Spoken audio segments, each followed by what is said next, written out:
Dewa olivu reta badada nafa ohitu iroki fabaling bototana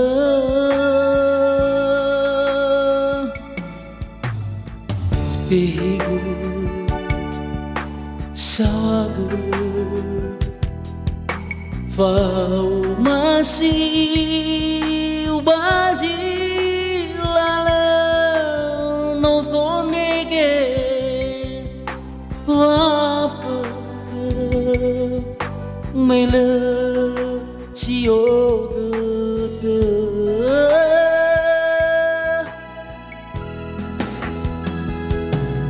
Masih ya soroi badadu oha hawadada besoda wahara dauraradada ohe bawanda mino fondegeva apa sao hagele sao hagele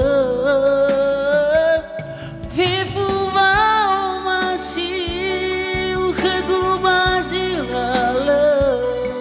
goitarada hani gamamola daurada ya itolo sokhe ya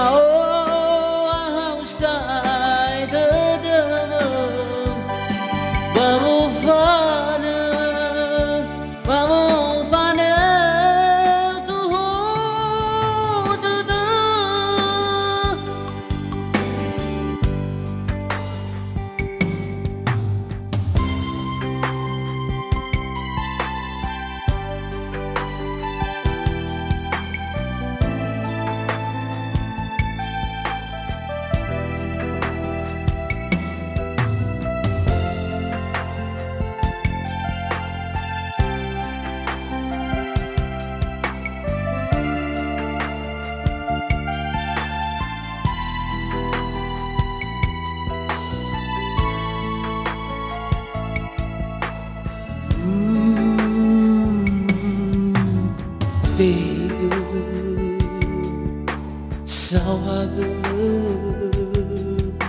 vào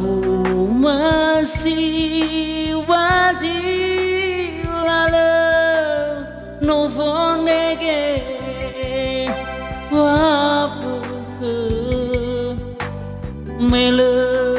sioga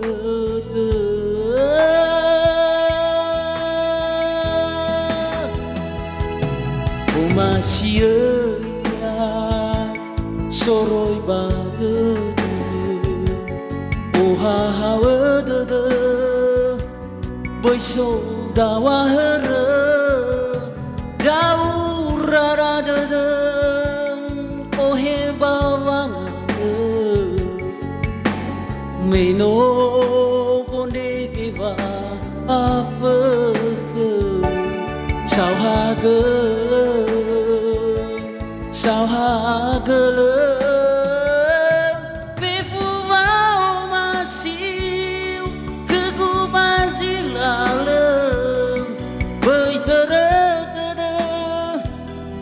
hani gbamola daurarada ya itolo sokhe ya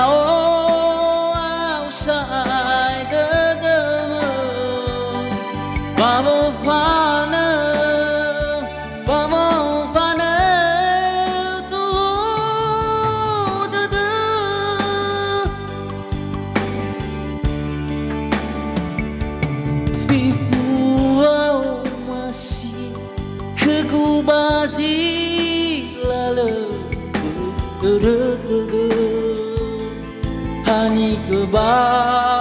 mole tau